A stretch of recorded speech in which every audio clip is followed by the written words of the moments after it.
In Chicago, Border Patrol police shot 5 times U.S. citizen Mari Martinez, a Montessori school teacher, when she was on her way from her home to church to deliver clothes she'd collected for the poor.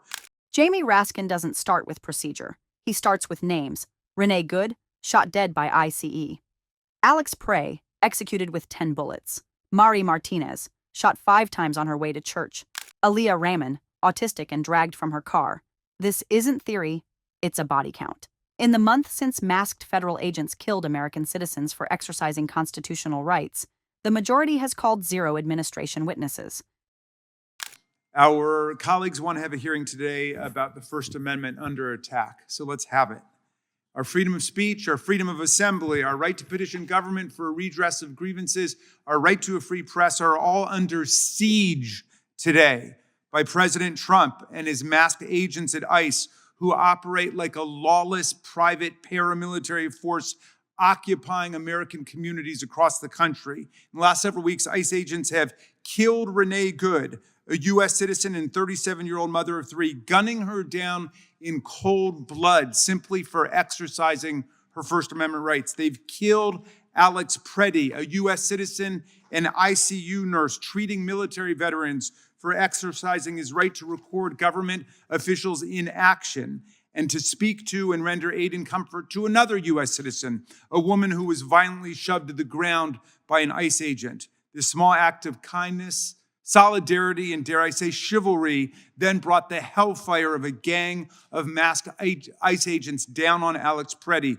As they pummeled him, one agent discovered Prey's firearm, which Prey had never drawn or brandished, despite the instantaneous lies the Trump administration spewed out about him after he was killed. The agent confiscated his weapon, which he carried lawfully under the Second Amendment in Minnesota's state's conceal and open carry laws, and then the ICE agents proceeded to shoot him 10 times, executing him in cold blood simply for exercising his First Amendment and Second Amendment rights.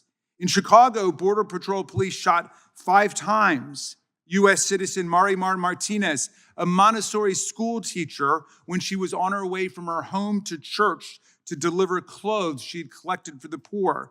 When she saw the now familiar to us aggressive, violent raid taking place against people in her own neighborhood, she honked her horn to warn people. This prompted an agent to swerve his car into hers, at which point he began shooting directly into her car. She could, quote, feel bullets continue to pierce her body all over. Quote, I saw my life flash before me and slowly began to think, this is the end of me, she told a shadow hearing yesterday on Capitol Hill. In a now predictable pattern, phony charges against her for ramming the police car were filed, but then promptly dropped by prosecutors when they were clearly contradicted by the video-recorded facts on the ground. Miraculously, she has lived to tell the story, traumatized by our government, her own government, but undaunted in standing up for her community and for American freedom. I could recite, Mr. Chairman, equally gruesome cases to you for the next 2 hours if we had the time, but everyone should check out the sickening case of Aaliyah Rahman, a 43-year-old citizen with autism in Minneapolis who was violently accosted and assaulted by ICE agents as she tried to make her way to a medical appointment. She screamed she was disabled and begged to be left alone. You must look at the footage of her violent abuse at the hands of these masked ICE goons smashing her car window and pulling her to the ground to believe that something like this could ever happen in the United States of America. Of course, the Department of Homeland Security lied about her, immediately calling the helpless autistic woman an agitator, the way they originally tried to defame Renee Good and Alex Prey as domestic terrorists. With their pathetic propaganda, they had to withdraw. If there are domestic terrorists on the loose in Minneapolis, it's not the unmasked people exercising their First Amendment rights. It's the masked agents who believe they operate with impunity and immunity and violent domination over the lowly citizens of America. So yeah, we need a hearing today, Mr. Chairman. It's been more than a month since 3,000 agents descended on Minneapolis, outnumbering the entire local police force 3-1. It's been 4 weeks since they shot and killed Renee Good. It's been 10 days since Alex Preddy was executed in broad daylight by ICE agents whose salaries we pay and who got a $50,000 sign-on bonus and whose ranks almost certainly include pardoned January 6 insurrectionists like Proud Boys and Oath Keepers who now may have gone from beating the daylights out of our police officers on January 6th to beating the daylights out of our citizens. But in all that time, how many administration witnesses has the majority called to address these outrageous violations of the Bill of Rights? Not one. A few days ago, Mr. Chairman, every Democratic member of our committee wrote to you and asked that you call Homeland Security Secretary Kristi Noem before us without delay. We wrote, this committee has devoted years of oversight to alleged First Amendment violations by social media companies, and we've subpoenaed foreign companies over censorship abroad. But look what's happening right here in front of our own eyes. Federal agents have shot dead 2 Americans in the past 2 weeks for exercising their rights to protest. Ranking Member. Jamie Raskin's opening statement is not a speech. It is an indictment delivered with prosecutorial precision and moral clarity.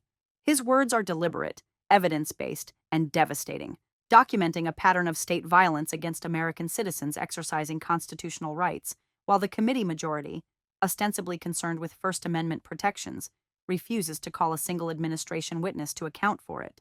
Raskin opens by accepting the premise. Our colleagues want a hearing about the First Amendment under attack, so let's have it.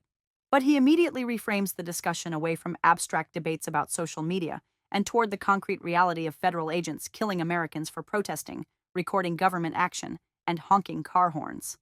The First Amendment is not under theoretical threat. It is under armed assault by ICE agents operating like a lawless private paramilitary force occupying American communities. He begins with Renee Good, a 37-year-old mother of 3 and U.S. citizen, gunned down in cold blood simply for exercising her First Amendment rights. Then Alex Preddy, an ICU nurse treating military veterans, killed for exercising his right to record government officials and render aid to another citizen. A woman violently shoved to the ground by an ICE agent. Preddy's act of helping her brought the hellfire of a gang of masked ICE agents down on him. They discovered his legally carried firearm, which he never drew, confiscated it, and then shot him 10 times. Raskin does not mince words, executing him in cold blood simply for exercising his First Amendment and Second Amendment rights. The litany continues. Mari Martinez, a Chicago monastery schoolteacher and U.S. citizen, was shot 5 times on her way to church to deliver clothes for the poor. When she saw a violent raid in her neighborhood, she honked her horn to warn people. An agent swerved his car into hers and began shooting directly into her vehicle. She felt bullets continued to pierce her body all over, and thought, this is the end of me. Phony charges of ramming a police car were filed, then promptly dropped when video evidence contradicted the government's lies. She survived, traumatized by her own government, but undaunted. Then there is Ilea Rahman, a 43-year-old autistic woman in Minneapolis, violently accosted by ICE agents as she tried to reach a medical appointment. She screamed she was disabled and begged to be left alone. Raskin demands viewers watch the footage of masked ICE agents smashing her car window and pulling her to the ground. The Department of Homeland Security immediately called this helpless autistic woman an agitator, just as they tried to defame Renee Good and Alex Preddy as domestic terrorists, propaganda they had to withdraw. Raskin's rhetorical pivot is sharp. If there are domestic terrorists on the loose in Minneapolis, it's not the unmasked people exercising their First Amendment rights. It's the masked agents who believe they operate with impunity and violent domination over the lowly citizens of America. He then turns to oversight, or rather, its complete absence. It has been more than a month since 3,000 agents descended on Minneapolis, outnumbering the entire local police force 3-1. It has been 4 weeks since they killed Renee Good, 10 days since Alex Preddy was executed. These agents receive taxpayer-funded salaries and $50,000 sign-on bonuses. Their ranks almost certainly include pardoned January 6th insurrectionists like Proud Boys and Oath Keepers, who now may have gone from beating the daylights out of our police officers on January 6th to beating the daylights out of our citizens. Yet the majority has called exactly 0 administration witnesses. Raskin notes that every Democratic committee member wrote requesting Homeland Security Secretary Kristi Noem testify without delay. The request was ignored. This is a committee that has devoted years of oversight to alleged First Amendment violations by social media companies and subpoenaed foreign companies over censorship abroad. But when federal agents shoot dead 2 Americans in 2 weeks for exercising their rights to protest, there is silence. Raskin's conclusion is implicit but unmistakable. This is not oversight. It is complicity. The majority's refusal to demand testimony from officials responsible for these killings reveals that their professed concern for the First Amendment is selective, performative, and ultimately hollow.